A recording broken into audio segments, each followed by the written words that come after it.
So, Sir Genesis Deparma is from Department of Sociology, and he has also done his undergraduation from the Holy Cross College only. So he is the alumni of Holy Cross also, and he has done his masters in sociology from Tripura University, and also he is pursuing PhD from Tripura University.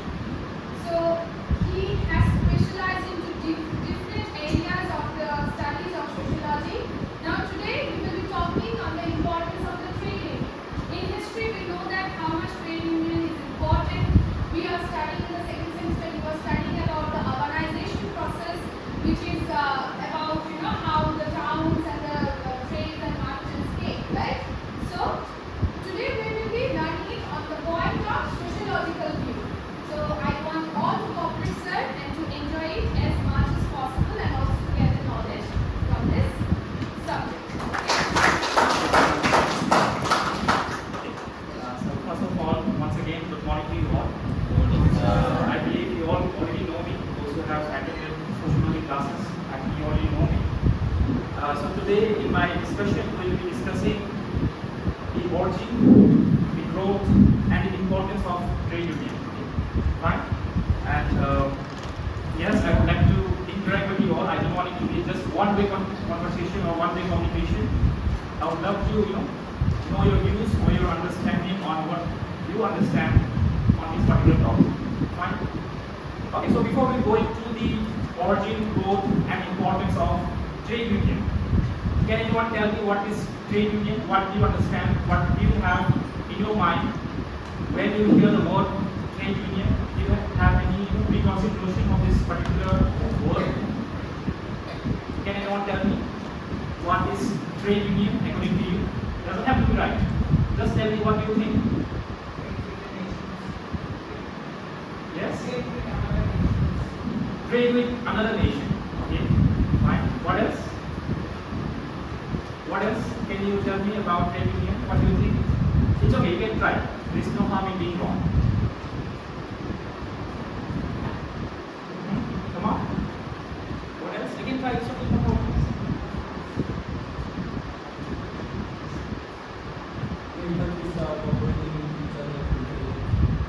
So many countries are. One more. Come on, one more. Last. Meaning of trade union.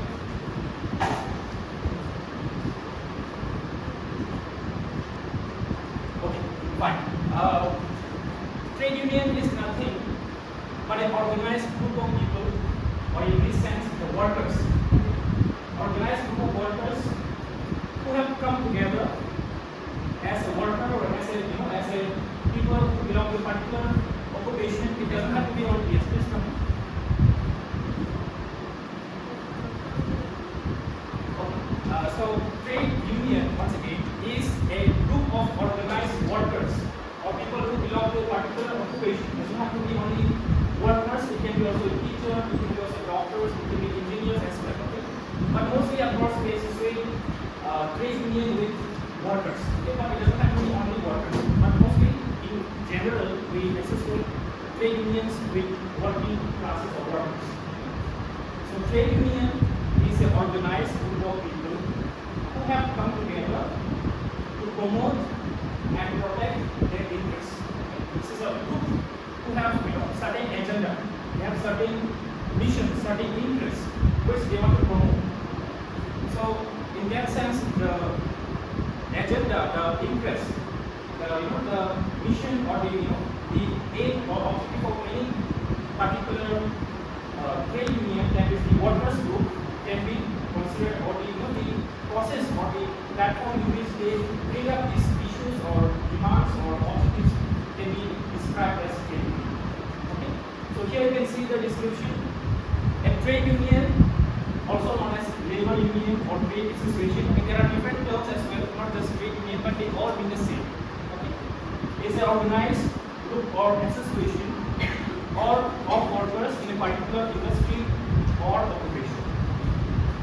So this is a brief introduction to what is trade union. Once again, it's an organized group. Okay. They are not simply randomly coming together. They are organized. They are well integrated. There is a structure within this organization. and they are working towards meeting certain objectives, goals of this particular organization, this group. Okay, so that is basically what trade union is. Of course, it's not only once again confined within working class. It can also apply to other category of workers such as doctors, teachers, engineers, and so on. But in general, we often associate the word trade union with working class. Fine. Okay, I hope that's clear. Let's move to the origin. Where did it all begin? Where can we trace or where can we find the origin of trade union? Firstly, the origin can be traced back to the 14th century.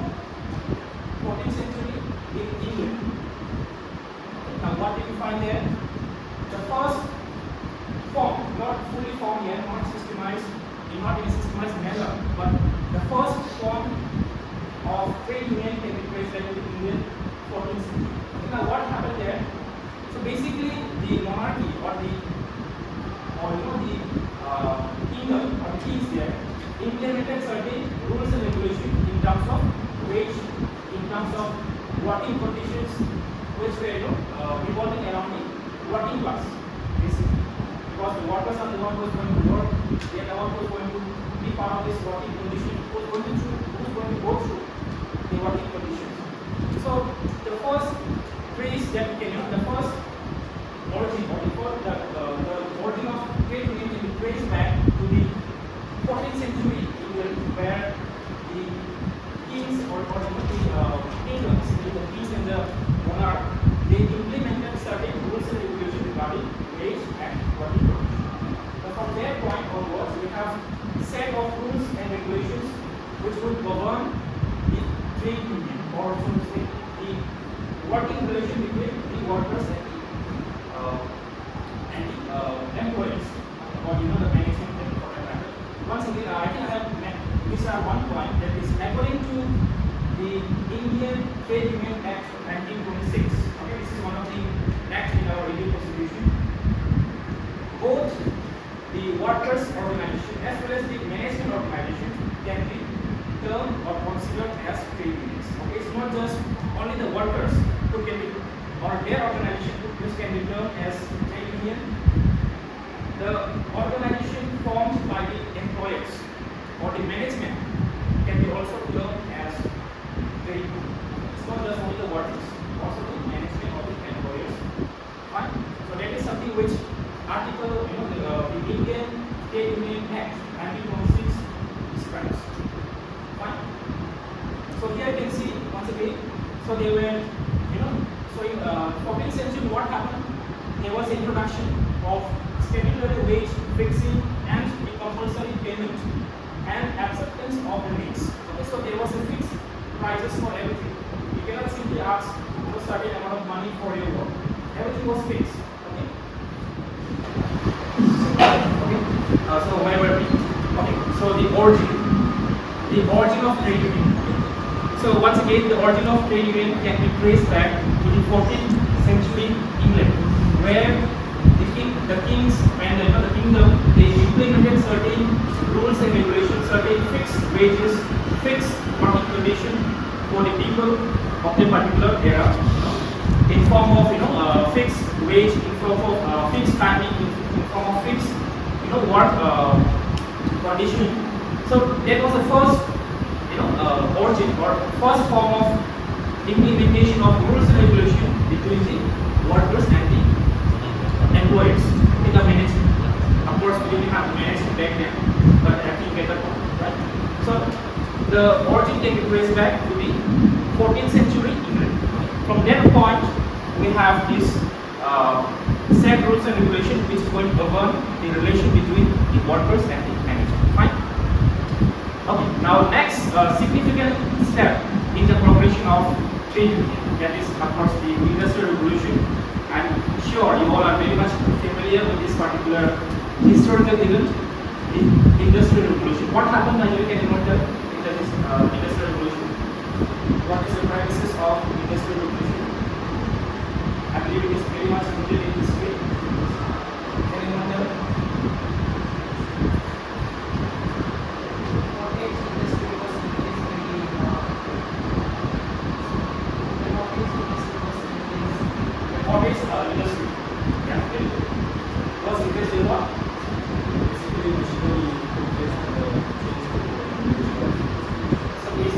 what happened, to briefly summarize, the handmade, artisan or the cottage industry transition to the industrial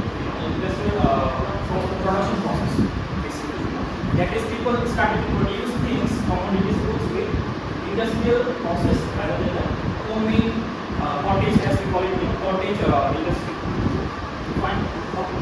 Now, how is it related to industrial revolution? Now, in sociology, we often regard industrial revolution as the transitional period where the feudalism ended and the capitalism began. Right? Capitalism took place due to industrial revolution. Now, because of change in social system, that is from feudalism to capitalism, the social relation changed. Before the industrial revolution, what happened? People didn't have to depend on others. People didn't have to go and work for others. People were self-sufficient, basically. They were producing things, commodities for themselves, by themselves. Mostly, of course, they were few activists and so on, but mostly they were dependent on each other, themselves, basically. Now, after the transition from feudalism to capitalism, as the industrial revolution took place, people now started to work in factories and industries. Now, this particular new social system where people are now dependent on each other, people are now being trained, people are now working as a wage labor. They are no longer producing things for themselves, now they are wage labor, basically. I believe that this is also what we find in history as well. So that's how we see industrial revolution in sociology. That is, the social relation or the social setting changed because of the industrial revolution. Now, this particular change in social relation, that is, the workers and the employers, this particular relation brought about new challenges, new way of life, new economy, new everything. Okay. That is why one of the fundamental reason that sociology came into being, to study these changes brought about by this historical events. French Revolution is the other one, of course, which is not going to be part of today's discussion. Now, because this particular social relation has changed, now people are now no longer, independent. Now they are working under someone else's factory, someone else's industry. So this particular new relation was not so good. People didn't have everything that they wanted or they would like to have in their working conditions. Now you can see in the description, workers often face including working hours or conditions, including long hours, low wages, unsafe environments. These were the premises of this particular era of industrialization, where people were having too much difficulty in terms of working in this working condition. So long hour, it is believed that it is up to 17 to 18 hours working hour during those days. I don't think some of you can even stay awake that long, right? You sleep 8 hours and if you do the math, you don't even stay awake for 18 hours, right? So 17, 18 hours working time is not good for a human being to survive, right? So long hours, very low wage, and I believe those who have attended sociology classes in the second semester, you still might remember in Karl Marx, in the discussion on Karl Marx said, call them, these people who are working in this particular situation or this particular condition, as the reserve army of labor, right? These people were termed as reserve army of labor because there were so many people who were willing to work, but they couldn't get work. So the bargaining power of workers at this particular point was zero. They didn't have any bargaining power. Okay. So practically they were in the mercy of the employers. They have to do whatever they were being asked. If you're not happy, you can leave. No issue. There are many other thousands and thousands more workers were there, right? So this particular situation created this vacuum where this particular thing happened, where you find long working hours, less wage, because you get nothing, right? Unsafe environment, very unsafe. You will die working in a particular industry or factory, right? And lack of security for sure. Okay.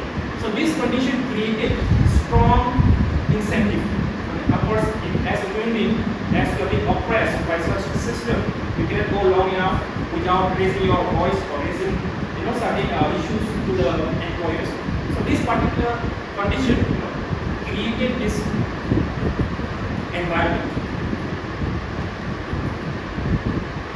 Creating this environment or situation where people were having this incentive to demand certain liberties, certain relaxation, certain facilities, basic facilities.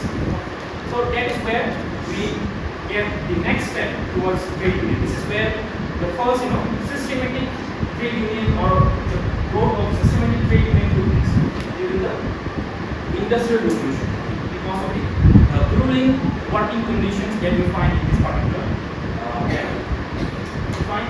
So these conditions created a strong incentive for workers to organize and collectively address their grievances.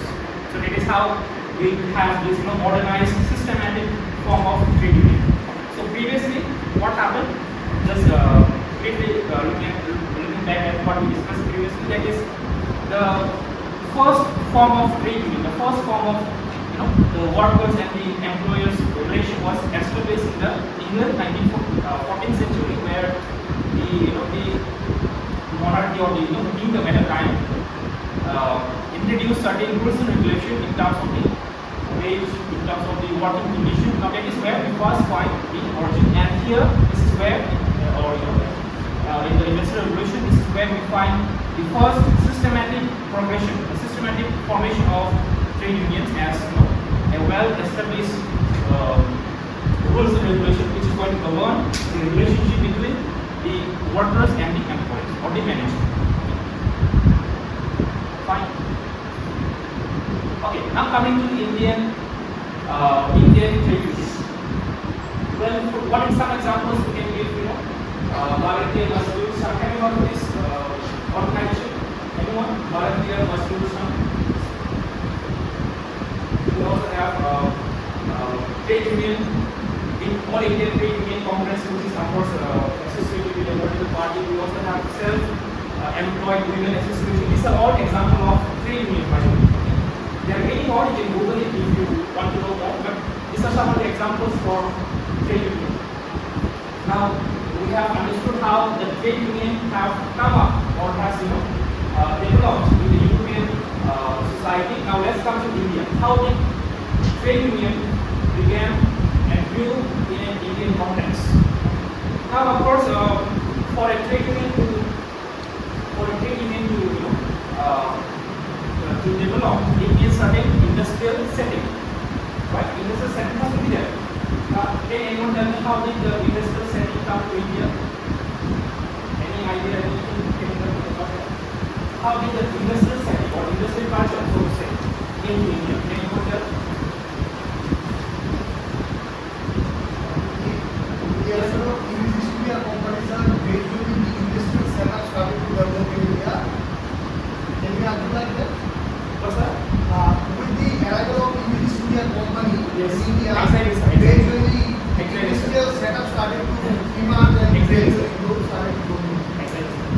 So of course, with the East India Company, who is of course as I would say, history would know better that they are regarded as the oppressor of our country.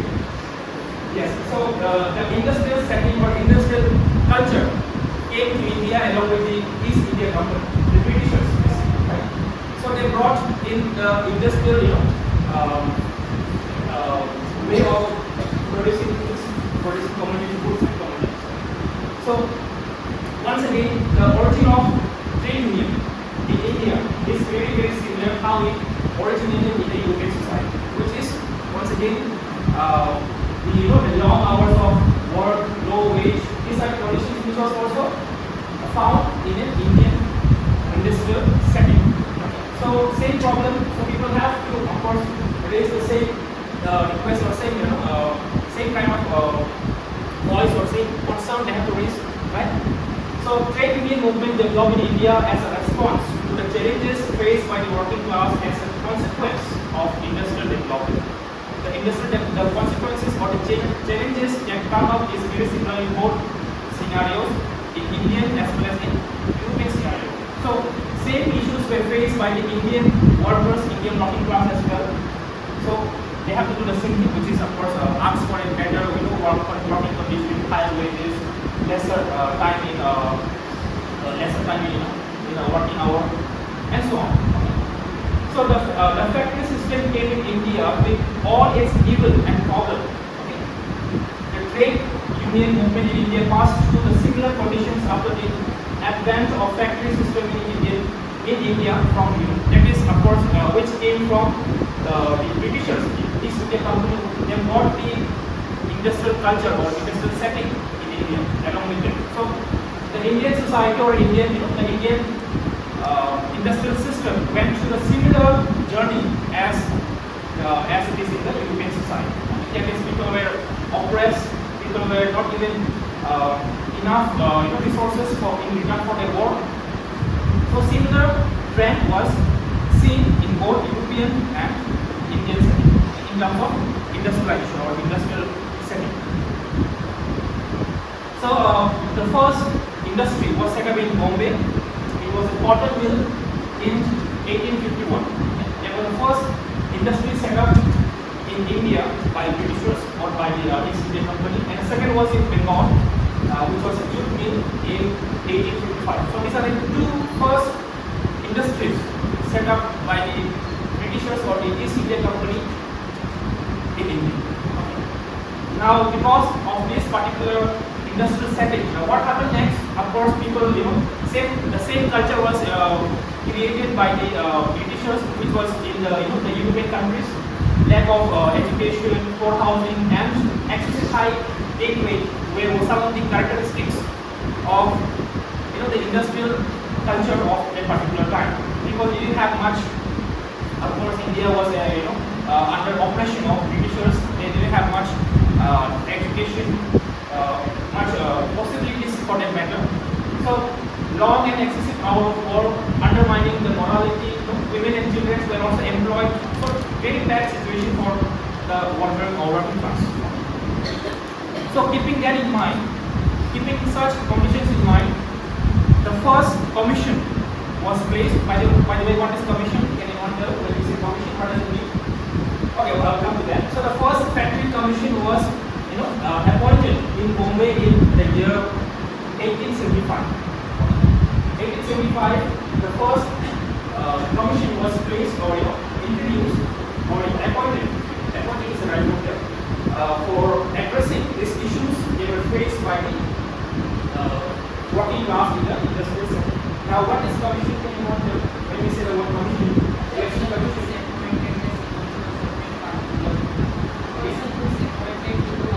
Look after. Like election commission is given a responsibility to conduct election all over India. Likewise, commission is basically where you give someone a responsibility to do something. Basically, right? So this first factory commission in Bombay in the year 1875, they were given the responsibility to look into the matter of these issues faced by the working class.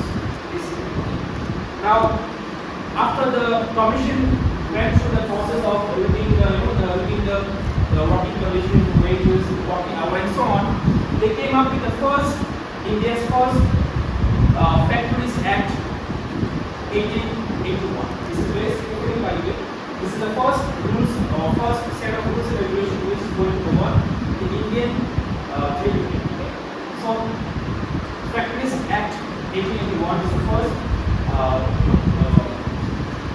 set of rules and regulations which was introduced to govern the industrial setting or industrial relation between the workers and the employees. Okay, fine. So I'm going very briefly, by the way. This act has a separate its own, criticism and so on. Okay, this is just a very brief introduction to what happened. Basically, this particular act focused on the child labor. Okay. It is highly criticized by the way. This particular act is highly criticized. Why? Because it did not address the women's issues. Women were also subjugated. Women and children, of course, they are physically weaker. They are not as capable as men to work in factories. So they were not relationship. They were treated equally as men. Okay. Before this particular, of course, again after this act, they were treated equally as men. Even though they needed some relaxation compared to men, because physical labor requires certain requires certain engagement in the work, which is of course the man has the advantage because men are physically more capable. Fine. So first Factories Act was passed in 1881. It was highly criticized because it only addressed the child labor. The demand was no child below 12 years of age would have to work, but in the actual act, children below 7 years were given election. That is, children who are below 7 years were exempted from work. You can imagine people who are their demand were 12 years. You can imagine how 12 years are. They are not. Forget about 12 years. Even 15 years children, I would say, is not physically fit yet to work in the industries, right? So their demand was 12 years, but they didn't get it. They got 7 years. The people, that is, children below 7 years are exempted from working in the factory, or they are not allowed basically. This is the rule. So imagine 8-year-old boy or a girl working in a factory. 7 years, okay, fine. 8 years they have to work, or you can work. So that was a scenario of this particular time. So this particular act was highly criticized because of this reason. One more thing, that is, one person is very significant in all this. That is Anna Lokhandi, or Narayan Meghaji Lokhandi is one of the significant characters in all this development of trade union in India. He is considered as the father of trade union, Indian trade union, and commonly known as M. Lokhandi. So I'll come to that. But he was one of the leading. He was one of the leaders in this commission. He was one of the person who was leading this commission. So this commission transpired into this Factory Act 1881. Later on it was criticized, so they have to create another commission. The 1881 Act proved highly inadequate. It wasn't good enough. People didn't accept it. And its provisions regarding protection to child labor and absence of any regulation for women labor were highly supported. People didn't accept it. People didn't like this particular act. Factories Act 1881. So people demanded another commission to introduce new rules and regulations. Fine. So consequently, another factory commission was appointed in 1884. The first one was in 1875. The second commission was appointed in 1884. In this particular, this was the most significant where we see significant development in terms of trade union rules and regulations. So in this particular, once again, this particular commission was also led by and Dr. Dick is one of the very significant figure in Indian trade union, considered as a father. So in this particular commission, what he did, he called for a memorandum. In this memorandum, he got a approval from 5,300 workers, because the workers were not happy or not satisfied with the previous act. So in this particular commission, Mr. Lokhandi called for a memorandum where he have taken the consent or taken the sign consent permission of 5,000 plus workers, where we have various demands. These demands included a weekly rest. Okay, people didn't have weekly rest. We have now Saturday, Sunday off. This thing didn't exist before this particular memorandum. So weekly rest, half an hour of rest every day, and break. You guys have lunch break, right? Compensation for this disablement, payment of wages not later than 15th of the month. I will get salaries by 5 or 6 and latest, that is the most late, 5 or 6. You get by 1 or 2. To be frank enough, our college days are I believe more faster than that, right? So these are some of the demands which transpired into what we have now. That is, long hours of work were decreased. People didn't have to work, which I not mentioned here. Another demand was people were not willing to work after sunset. They were willing to work from the dawn, 6 p.m., 6 a.m. and in the sunset. People have to work even longer than that. So people demanded in this particular commission that they would only work in the sunset. They would not work past sunset. Okay? So these are some of the demands which transpired into the modern trade union rules and regulations, which is of course, and weekly as well as monthly offs, vacations. These are all addition to this particular demand. So this is the fundamental changes or significant changes which took place because of of this particular commission, 1884. Fine. Okay, so this is how the trade union developed in Indian society. Okay, I have given some examples. Bharatiya Mazdoor Sangh. This is one of the very popular in Indian society, in India, Indian context. So we have political party associated trade unions as well, who are of course working in the interest of the political parties. So this is how, once again, trade union developed in Indian context. Okay, so briefly summarizing, first we discussed how trade union was first, or not trade union, but the workers-employers relation was given certain rules and regulation in the 14th century in England, where the wages, the working condition was fixed. People cannot simply change. You cannot. That was of course introduced to safeguard the rights of the workers. Otherwise, the employers can simply exploit the workers. Right? So next, significant progression took place in form of industrial revolution, which brought with it the long rolling hours of work, less wages, and more security abroad. So to address that particular issue, we have the first set of rules and regulations formed to address this particular industrial culture. Coming to India, the industrial culture or industrial setting came in India along with the Britishers in form of East India Company, and the same culture or the same situation or the same condition was observed, and same as European and Indian working culture as well. So to address that, there were various acts, as we have discussed very recently. First, there was a commission placed to address this particular issue in the year 1875, which was all supervised by Mr. N. Lokhande. He is the father of Indian trade union. Okay. And secondly, the first act was very disappointing. Secondly, then we had another commission in the year 1884, and this commission brought about the changes that we see today. There is weekly rest, half hour of rest in a day, higher wages, compensation for disability, and so many other facilities which we see, which we take for granted today, which was not present in the days of the inception of industrial system or industrial culture in India. So that's how the development of trade union took place. Fine. Any question regarding that? Any question? I think I'm running out of time. I will just go to the importance. Coming to the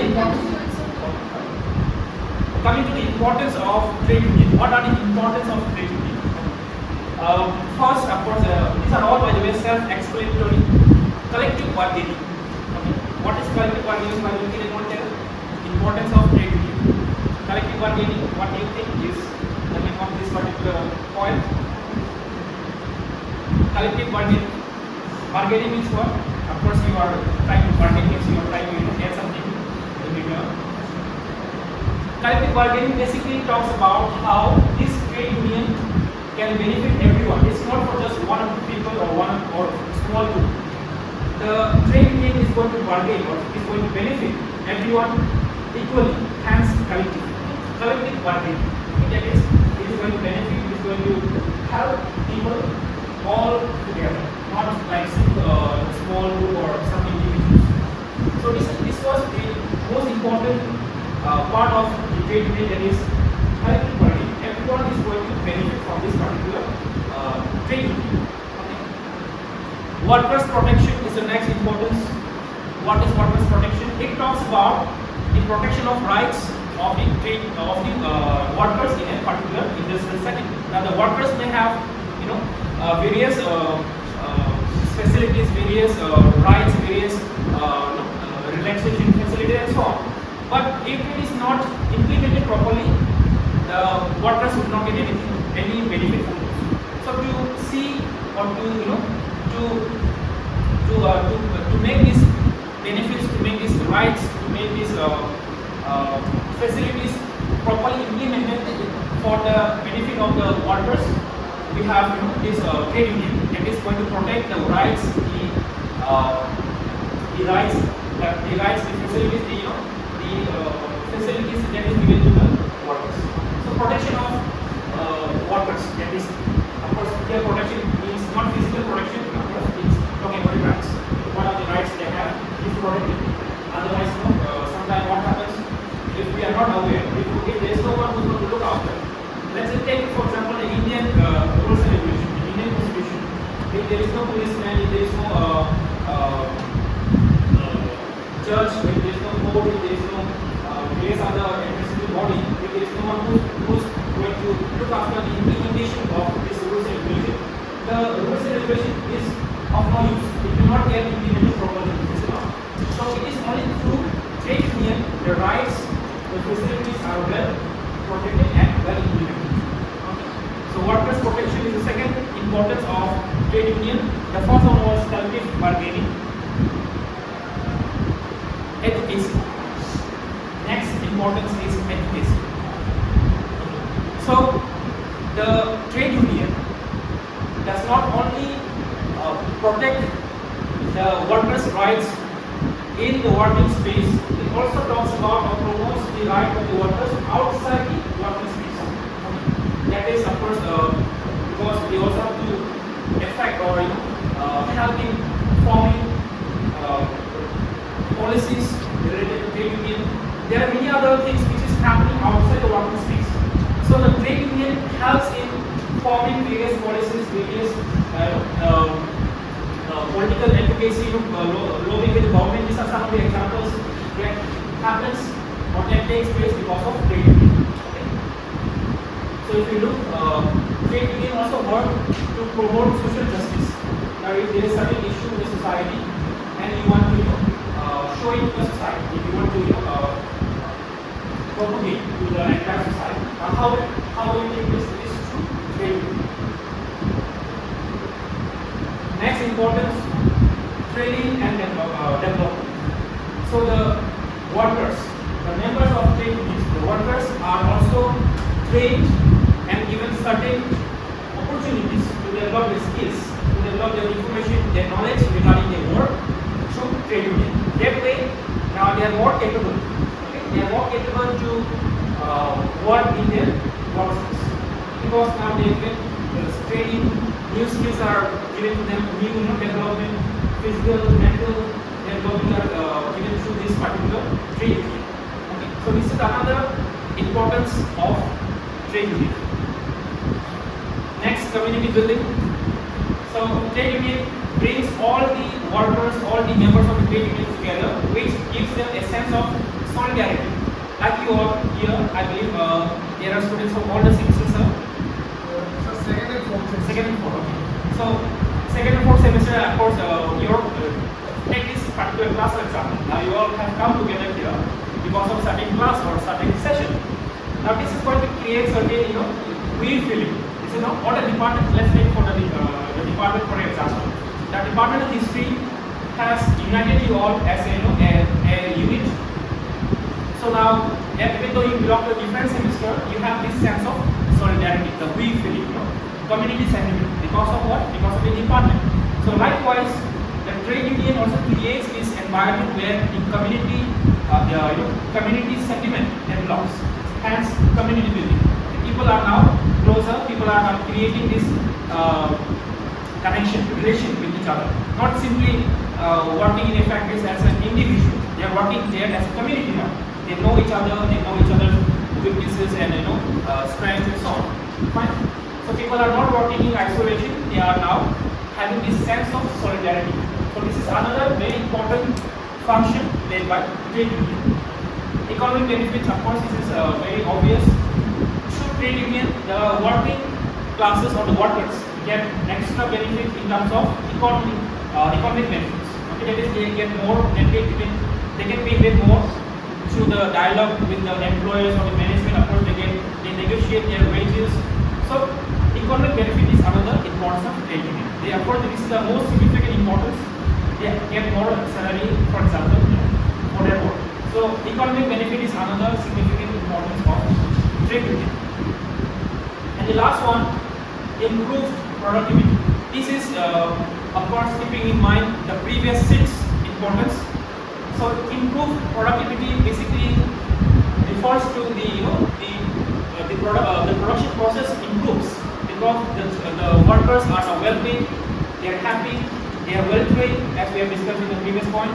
So all these things come together and transpire into improved productivity because now they have been taken care, they have a community sentiment, as we have discussed in the previous point. So keeping that in mind, all the previous point, we come to this improved productivity. That is, the productivity of the whatever they are making becomes much better because now they are happy, they are paid more, they are more skilled, they have a community sentiment, and so on. So which leads to improved productivity.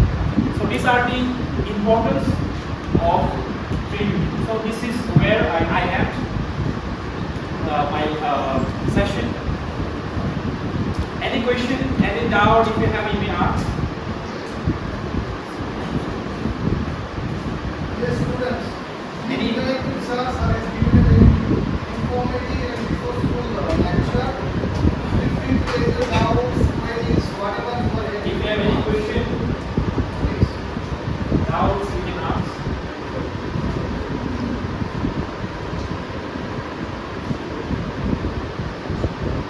Views, I hope you understood everything what I have explained in this lecture.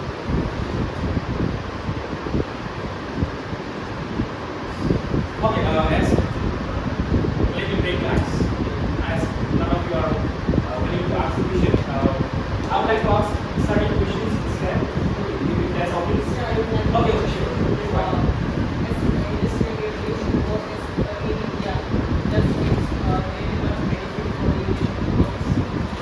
Well, of course, it brought certain benefits of its own. Industrial revolution, even though it has its own weaknesses and cognitive culture or setting, but it was very important for the progress of the society. In sociology, we regard industrial revolution as one of the most important historical events which led to the development of sociology. Of course, it changed the society. Many things, right? World War II, I believe, is also regarded as something very much significant in terms of transformation of nations. Likewise, industrial revolution was also a key point in the history of mankind, I believe, and changed the society. So it is not a bad thing, but of course it has its own negative aspects as well. So yes, that's personally I would consider it as a good thing, even though the initial stage cannot be much favorable to the working classes. Anything else? Anything else? I guess we can ask the questions. Students. Okay. Keeping in mind the session we had, I hope you guys understood at least the brief picture of what is trade union or what is the situation of trade union in India. Okay, fine. Now, can anyone tell me how have you benefited as a student, as a normal person? Have you ever felt you have benefited from trade unions in India or trade union for that matter, any trade union? Have as a personal, as an individual, as a student here, for that matter, have you benefited or have you come across any trade union where you felt like you have at least not benefited, at least come to a contact to such organization? Have you? Have you all? No? Fine. Well, it's very important because the country runs on the working class. Even though working class is not given much of significance in terms of policy making and so on, we are the backbone of the country. Right? If some trade union organization calls for a strike, you know what will happen. The price of everything, goods and commodities will rise. That is very much going to impact you. So that is what I was referring to when I was saying trade unions movements or trade union organizations have a fundamental effect to our lives, because whatever they do is going to affect our lives, even though it's invisible to you or you may not be aware of it. So let's say tomorrow some rice processing factory, the workers call for strike, and Tripura doesn't produce enough rice for ourselves, we just import it, right? So the rice price will go up from let's say 50 rupees to 100 rupees. So it is going to impact us. So that is how trade union is very, very significant in all our lives. Fine. Anything else? I would like to actually hear from you all. If there's any question or any information that you'd like to share that I might have missed that you think is very important for the discussion.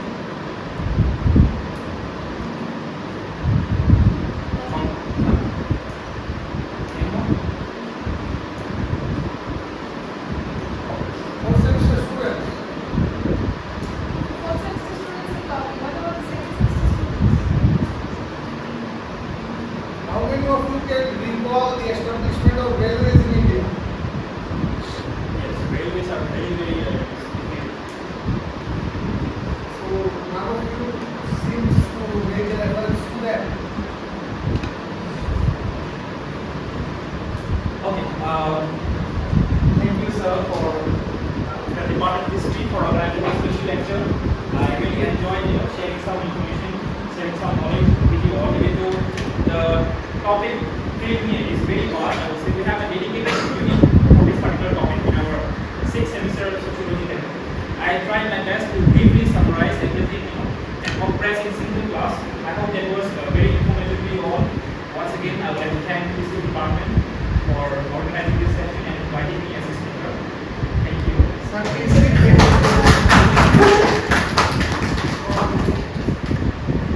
We have reached at the end of this special lecture. So I want to thank few persons because of whose help we were able to successfully organize this special lecture. First of all, I would like to thank our respected Father Principal, Father Dr. Delicate of CSC. Father has approved our proposal of interdepartmental faculty exchange program, because of which we are having this lecture today. I would also like to thank the majority of sociology department, Madam Santilina.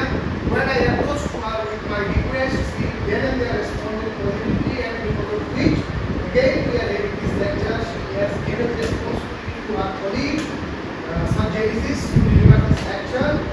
Thirdly, I also would like to thank Sir Genesis because he has taken a lot of trouble to prepare for this topic, and he has delivered this lecture in a wonderful fashion. I have enjoyed every moment of his lecture, and I also learned a lot of things from his lecture regarding the history of trade union from European as well as from the Indian context. Obviously, I have some queries, but unfortunately, we are running out of time. Obviously, we are going to have personal discussions when both of us are going to be on this topic. And obviously, I also would like to thank my students, especially the fourth and second semester students who responded positively. Yesterday only I notified about this special lecture, and most of you have responded positively and attended this lecture. I hope all of you have learned something out of this lecture, which will help you, especially in your future course of action. Especially those of you who are from business families. Please ask your father who he is having any idea of trade union or not. He must have. Please ask this question to your fathers. Those of you who are from family, business family, or those of you who are from business family background. And lastly, I also would like to thank my colleagues, Madam Sushmita, Madam Smita, and Sasubhas, this class for collaborating and helping me with the preparation of